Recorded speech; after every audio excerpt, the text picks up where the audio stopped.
Assalamualaikum warahmatullahi wabarakatuh. Salam sejahtera bagi kita semua. Yang saya hormati Bapak dan Ibu asesor dari sertifikasi dosen, terima kasih telah meluangkan waktu untuk menilai proses pembelajaran yang akan saya lakukan.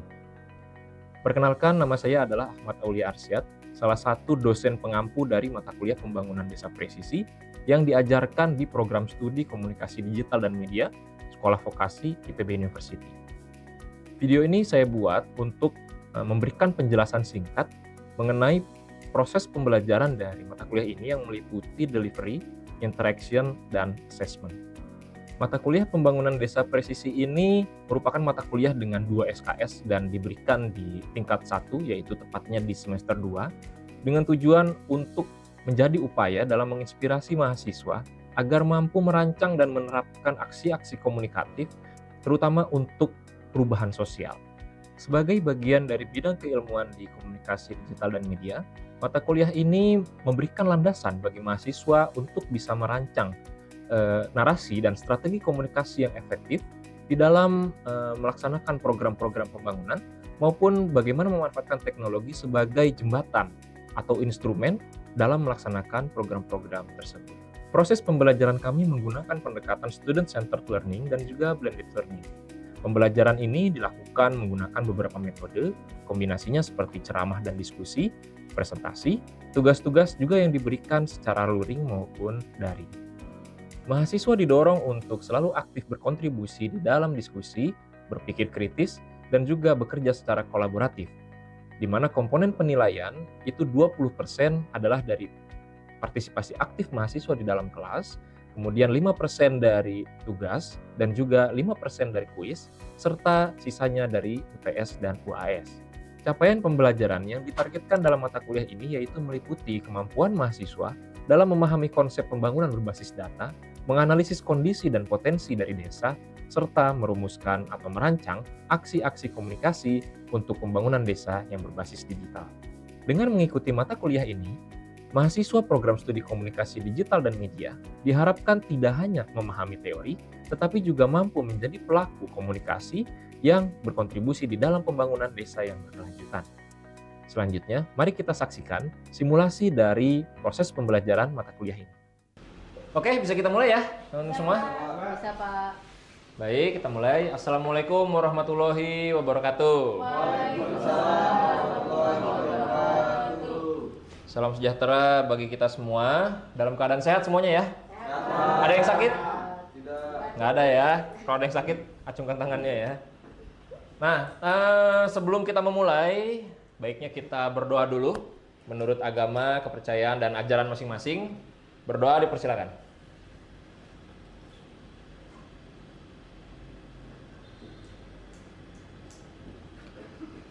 Berdoa dapat diakhiri. Baik. Selamat datang di mata kuliah Pembangunan Desa Presisi. Nah, mata kuliah ini adalah mata kuliah yang akan berupaya mengajak teman-teman semua untuk mengembangkan daya berpikir kritis dan analitisnya, terutama ya dalam merumuskan atau merancang program atau aksi-aksi komunikatif khususnya bagi pembangunan desa. Nah, di sini kita sebagai pertemuan awal ya, kita baru pemanasan, kita akan kaji bersama apa saja sih sebenarnya peran pemuda di dalam pembangunan ya, terutama, dan unsur-unsur apa yang harus dimiliki serta apa yang bisa kita lakukan ke depannya nanti. Nah, untuk itu oh iya, sambil ini tadi saya sudah buatkan ya berita acara untuk presensi, silahkan diisi melalui IPB Mobile for Student ya, silahkan diisi dulu. Bisa ya, ada ini ya, bisa diakses ya. Oke, sambil jalan ya. Nah, pokok-pokok bahasan dari pertemuan pertama kali ini kita akan membahas 4 poin ya. Yang pertama adalah pemuda dan pembangunan nasional, kemudian posisi strategis pemuda, kemudian partisipasi pemuda di dalam pembangunan itu sendiri, dan yang keempat pemanfaatan big data desa. Nanti selanjutnya akan jadi seperti apa, kita akan pelajari bersama ya. Nah, yang pertama terkait dengan pemuda dan pembangunan nasional. Nah, Sebelumnya saya mau tanya di sini. Di sini di kelas ini ada yang bukan pemuda nggak? Ada yang merasa bukan pemuda? Ada sebelah sana. Pemuda semua ya. Ya, saya juga pemuda lewat sedikit lah. Nah, berdasarkan data ya, diketahui bahwa 20 hingga 25% dari penduduk Indonesia, bahkan mungkin dunia ya, itu adalah pemuda. Nah, oleh karena itu mungkin teman-teman di sini semua sudah beberapa kali ya, kalau mengakses media sosial, pemberitaan dan lain-lain itu mendengar istilah namanya bonus demografi. Ya. Secara sederhana bonus demografi itu bisa kita anggap sebagai peluang ketika kita bisa menjemputnya.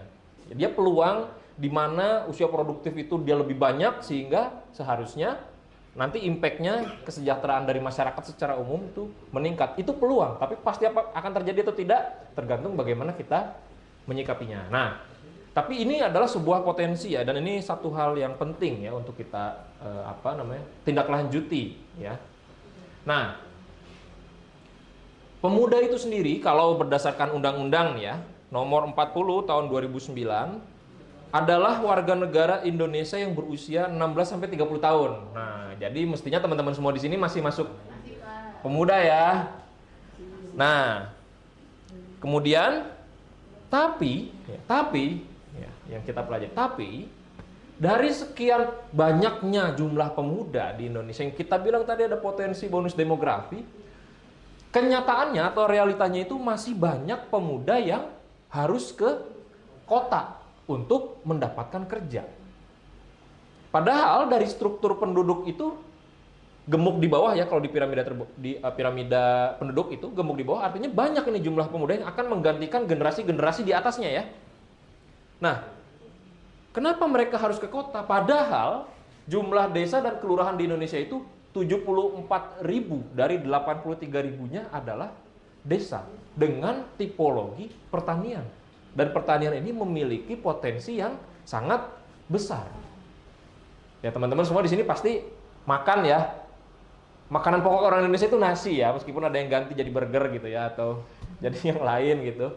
Nah, ini potensi produksinya di mana? Di desa. Seharusnya desa itu sangat berkembang dan menjadi sentra produksi dan menjadi lapangan pekerjaan. Tapi kenapa masih ke kota? Nah, ini kan suatu hal yang kontradiktif ya.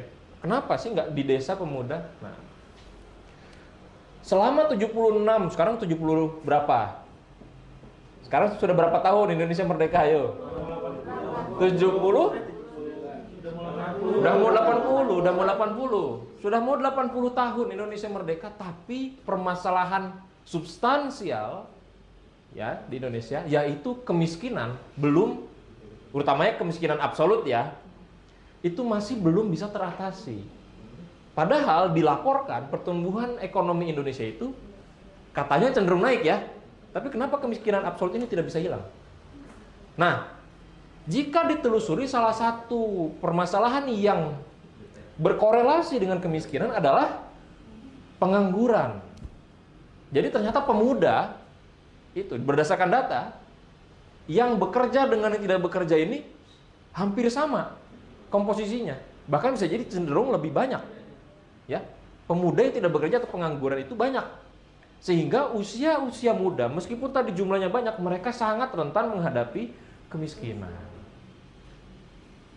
Nah, apakah program-program pemerintah ya, kalau sekarang Astacita ya, itu bisa berhasil mendorong pengentasan kemiskinan yang mulai dari pinggiran, sehingga pemuda terutama ya menjadi sasaran kita, karena yang tadi ada banyak ya jumlahnya. Nah, permasalahan lain ya kalau kita bisa lihat itu adalah ternyata pemuda dengan, apalagi Gen Z ya, teman-teman di sini pasti sering merasakan ya, ketika menghadapi persoalan, ketika membuat sesuatu, memproduksi itu sangat kreatif. Pemuda itu sangat kreatif. Tapi di dalam pembangunan, apa sih masalahnya? Ternyata masih kurang terfasilitasi. Ide-idenya itu bagus, tapi tidak tersampaikan atau tidak tersalurkan dengan baik, utamanya di dalam perencanaan pembangunan. Nah, selain itu, permasalahan dari infrastruktur yang terbatas ya, di Indonesia kan kepulauan tuh ya, ada yang terjauh, terpencil, mana lagi terluar ya, itu ternyata mengalami keterbatasan infrastruktur dan akses teknologi sehingga mengakibatkan juga keterbatasan keterampilan terutama warga di desa dalam pemanfaatan teknologi digital, dan apalagi didukung dengan kurangnya dari data yang presisi untuk perencanaan pembangunan. Nah, ini menghasilkan ya permasalahan rendah partisipasi warga desa dalam perencanaan pembangunan dan juga kurang dukungannya pemerintah terhadap kegiatan yang diusulkan oleh warga desa sendiri. Kenapa tadi? Karena tidak ada salurannya kan? Nah, selain itu juga menjadi kurang berdayanya pemerintah desa untuk membangun kedaulatan data desanya, sehingga partisipasi yang disebutkan ya dalam program-program pembangunan itu ternyata masih bersifat semu atau pura-pura atau tanggung ya. Nah, padahal ya permasalahan tadi itu belum hilang. Di sini ada permasalahan nih.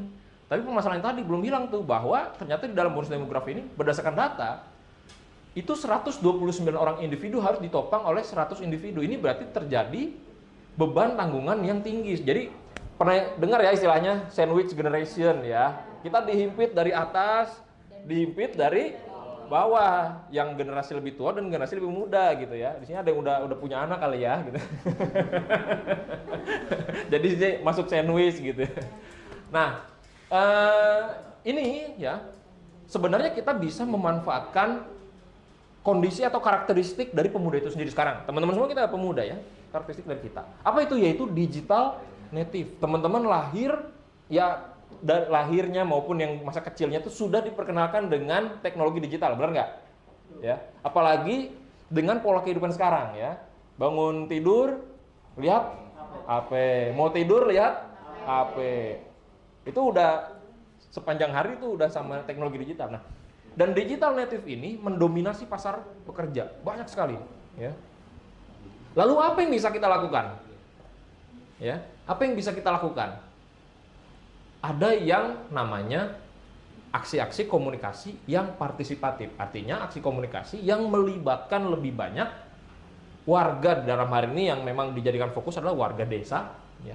Sehingga kita bisa memanfaatkan teknologi digital itu untuk mendigitalisasi sistem ya perencanaan pembangunan desa, sehingga dia mendorong permasalahan yang menjadi akar di sini terutamanya ya, sehingga nanti ke atasnya akan selesai. Nah, sebelum lanjut saya ingin tanya, jika teman-teman ini sebagai mahasiswa komunikasi digital dan media nih ya, dan sebagai pemuda, ini dua nih peranan nih, ada dua nih, kira-kira apa yang harus dilakukan supaya tujuan kita dalam ya memanfaatkan potensi desa dan memanfaatkan teknologi digital itu bisa tercapai?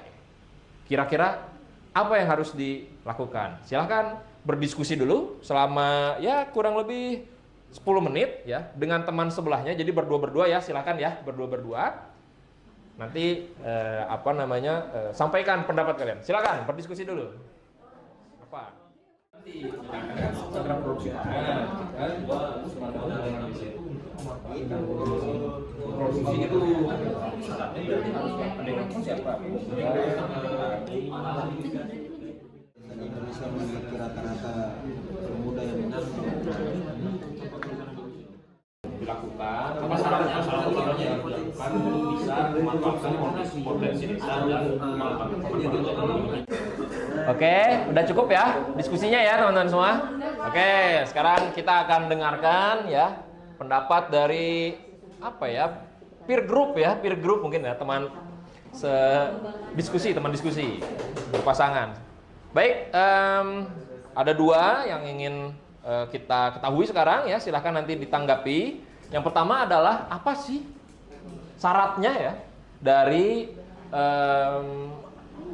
bagaimana kita bisa memanfaatkan potensi ini, kemudian pemanfaatan teknologi digital ya supaya kita bisa mengembangkan atau memberdayakan ya masyarakat desa. Silakan, ada yang ingin berpendapat?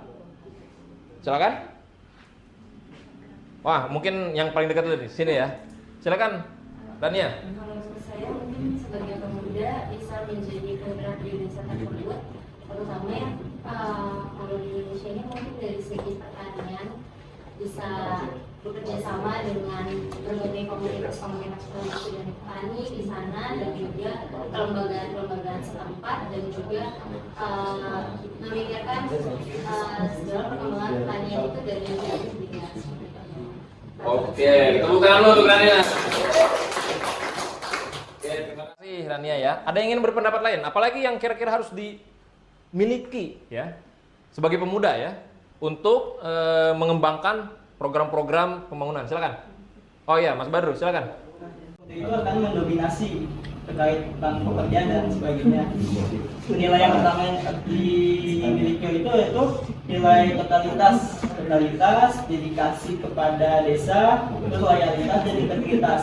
Kenapa hal tersebut menjadi penting? Karena hal tersebut menjadi pedoman utama sebagai tiang untuk pemuda itu memiliki peran penting pada Indonesia yang lebih maju lagi.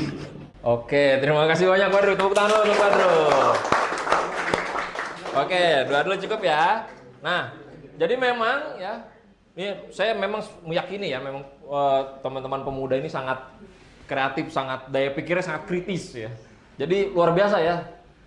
Yang pertama tadi ya sampai seperti disampaikan oleh Rania ya, bahwa di sini yang pentingnya adalah organisasinya, pengorganisasian. Tidak bisa pemuda bergerak sendiri-sendiri. Jadi penting untuk mengorganisasikan diri. Bersama siapa?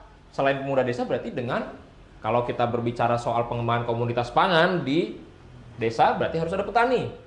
Apakah pemuda menjadi petani? Boleh nggak? Boleh. Pemuda tidak langsung menjadi petani tapi menghubungkan petani dengan pasar misalkan, boleh nggak? Boleh. Nah di situ perannya. Kemudian dengan tentunya tadi kelembagaan lokal ya. Nah objeknya apa? Ketika kita berbicara sentra produksi misalkan untuk potensi di desa, katakanlah misalkan selain padi ya yang lain, nah maka kita harus juga memikirkan aspek hulu sampai hilir, bukan hanya di produksinya saja. Bibitnya harus bagus, dijualnya kemana harus jelas, harganya juga harus bersaing seperti itu. Nah selain itu tadi, orang-orang yang terlibat, ya, terutama pemudanya nih sebagai penggerak utama perubahan, harus memiliki nilai dari total. Kalau setengah-setengah jadi nggak kira-kira? Kalau lagi masak setengah ditinggalin, jadi nggak makanannya? Nggak ada. Hancur lebur, gagal total ya. Nah kemudian harus berintegritas, berdedikasi dan loyal. Ya, kalau tidak pasti, kalau ditinggal setengah-setengah pasti gagal. Nah ini syaratnya dari supaya program jadi berkelanjutan. Oke ya. Nah selain itu ya, supaya pemuda itu juga mantap ya ketika terjun ke desa gitu ya, atau kembali ke desanya masing-masing, supaya mantap, maka diperlukan penguatan kapasitas.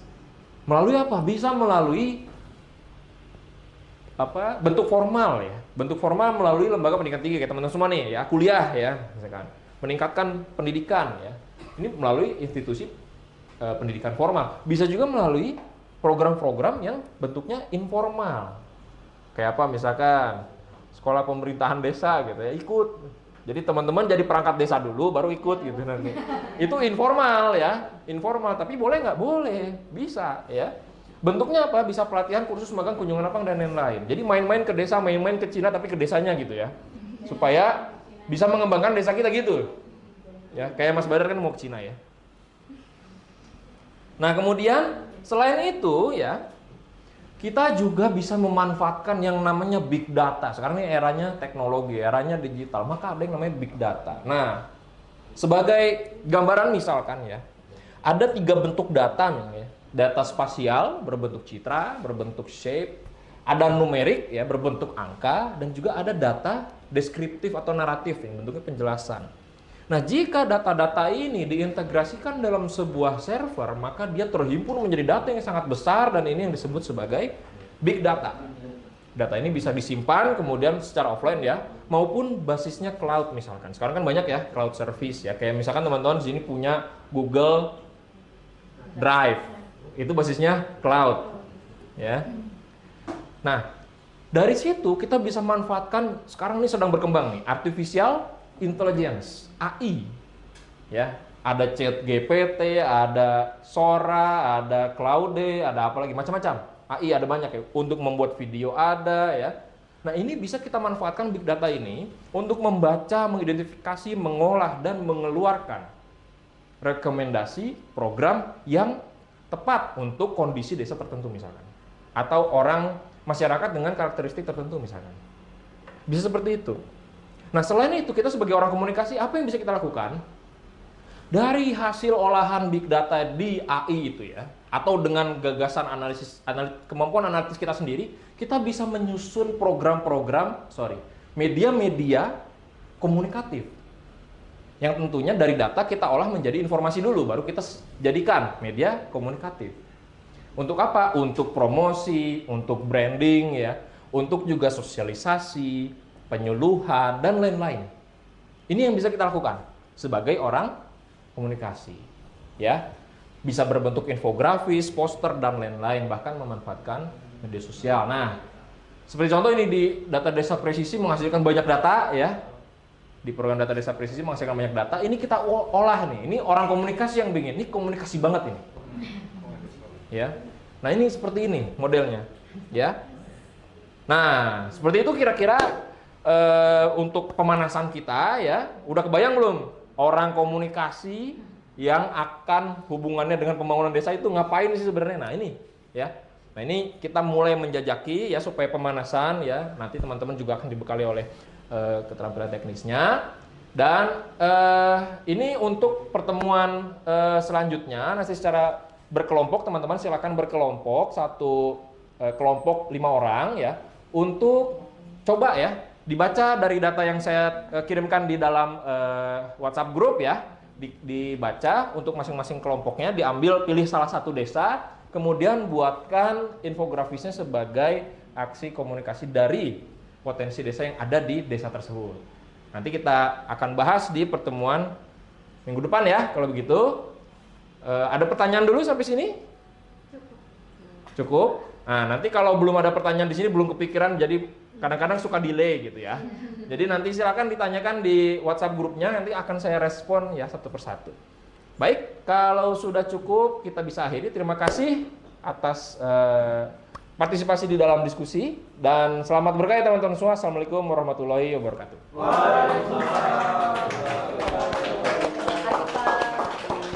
Terima kasih semua.